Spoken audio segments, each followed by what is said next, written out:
Now, I'm super sad, but this is the last one. It's our last storyteller of the evening. It's Justin Governale.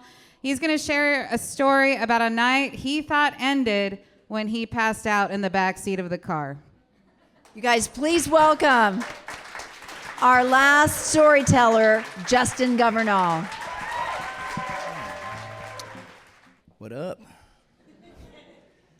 All right, so it is rumored that Marines do not lie, cheat, or steal. And I'm just here to clear the air.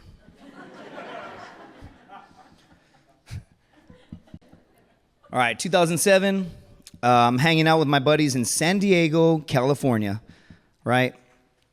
And I'm hanging out with my other Marine buddies. And, you know, it's a typical Friday night of, you know, avoiding the mental thoughts of like what the war could bring on, you know, whatever. And so we're just drinking heavily. And I can't stay awake. I'm like really drunk. And so my buddies say, hey, man, you need to keep partying. You need to wake up here. And they give me a Monster energy drink. And they put a 5-hour energy inside of it. Yeah. That's my last memory. So I get too drunk. They put me to sleep in the back of my friend's car. All good, not a big deal, right? I got too drunk. I wake up, some guy is yanking me out of the vehicle. And as he's yanking me out of the vehicle, I'm very intoxicated. I'm also very confused. I'm just trying to get some, awareness of where I'm at. And as I start looking around and I'm rubbing my eyes, trying to see where I'm at, he slaps a handcuff on me, handcuff to my friend, and he says, "Shut the fuck up, motherfucker." And I'm like, what? And I rub my eyes and I see a street sign. It's a stop sign that says, "Alto."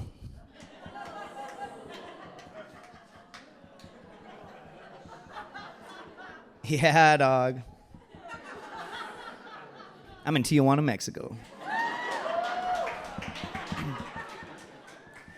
So I look at my buddy that I'm handcuffed to, and I'm like, "Chris, we're in Tijuana."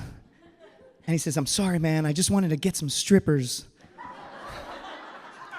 And I'm like, "We're in Tijuana." And he starts trying to make the situation better by saying, "I tried to wake you up, man. You wouldn't wake." And I'm like, "Dude, I don't care about you waking me up. We need to get out of this situation," right? Because he's drunk and he's driving. So they throw me in the back of the cop car, handcuffed to my buddy, and there's another friend handcuffed by himself.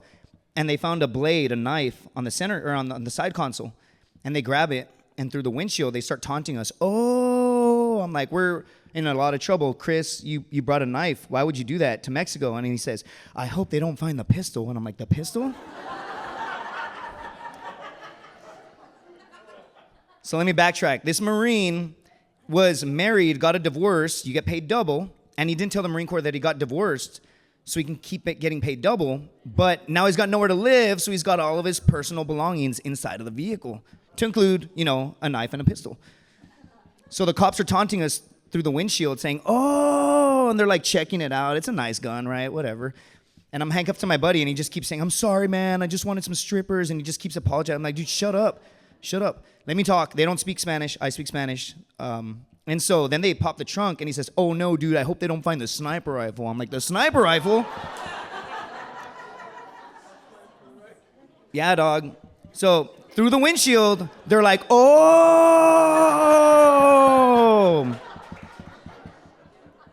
And again, the whole time, this guy thinks that I'm mad that he didn't wake me up for strippers. I'm like, "Shut up, Chris. I don't care about the strippers, right? I'll get those in the U.S. later on. A perfect 10 here in San Antonio, Texas." No. So they're driving us all around, and I'm like, "Don't talk. Let me do all the talking." And as they drive us all around Tijuana, Mexico, they drive us to the top of some hill. And this took place over several hours, right?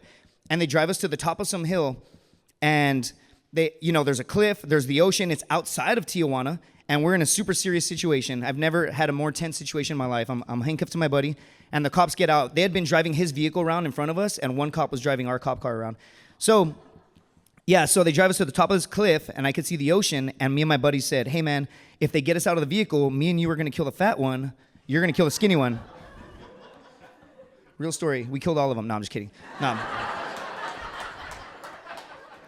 No, so it was a super serious situation. I look at them, and we give each other a very serious nod. It was like a team building exercise, like at that point.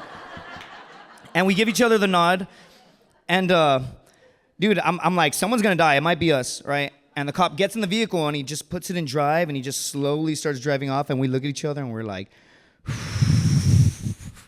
right? So they keep driving us around. And then they keep, like, at this point, I'm talking. They don't know what I'm saying because, you know, they don't speak Spanish. And I'm like, listen, you can arrest us, but we've been sent by the U.S. government to kill drug dealers. And if you kill us, or if you arrest us, hundreds of innocent people are gonna die. And he's like, shut the fuck up, motherfucker, plastic and pin right now. That's all he kept saying all night, right?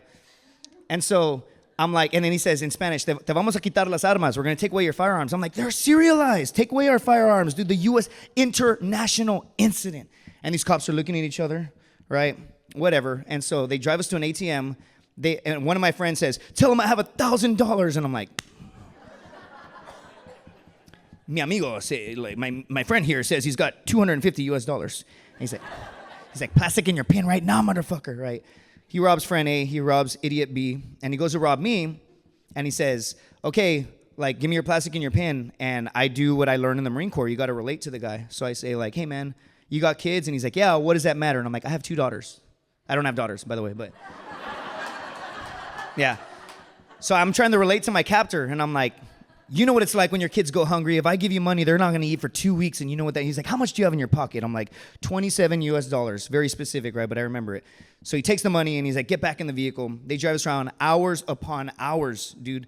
And they drive us to the U.S. border. At this point, it's probably 1 p.m. the next day, right? I could see the United States border. I could see customs agents, right? And they drive us to the border, broad daylight, dude. Pop the trunk, loaded sniper rifle, loaded pistol, put them in the vehicle, and he says in Spanish, ya vete a la verga, ya no te quiero ver a mi país. Get the fuck out of here. I never want to see you in my country again. And he points to the border, and I'm like, all right, cool, no, we're good. They uncuff us.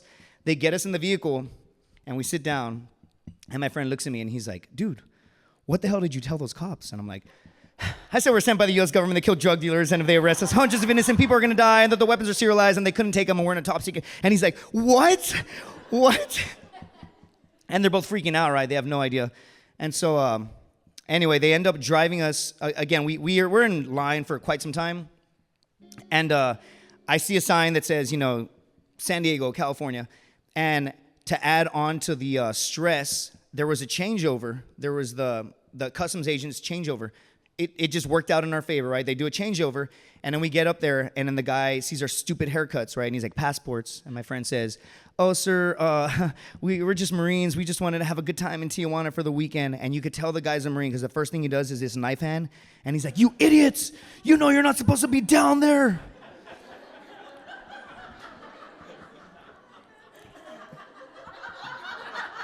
Yeah. And he's like, who are you with, Marine? And we say the generic response. It's not even true. We're not with this unit. But we're like, first recon? It's just what you say, right? Someone in their unit would get in trouble later. I don't care, right? And so he goes, are you idiots bringing anything back from Mexico? And I've never had another more tense moment, right? My heart's racing, you know, in and out of Mexico with freaking sniper rifle and a pistol. He's like, you all bringing anything back from Mexico? And he's like, just ourselves, does that count? And then he looks around and he goes, get the fuck out of here.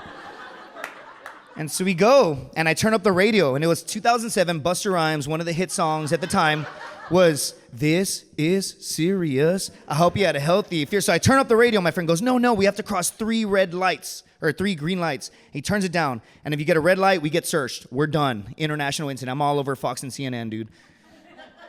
And so we hit the first gate, green, third one, or second one, third one, green, and as soon as we pass the third one, he just turns it up, and it's this is serious. And all 3 of us, the music video, I don't know if you remember, Busta Rhymes was on the hood going like this. So he's like, this is serious. And we're just going like that. And then he's like, Tijuana! We're like, ah!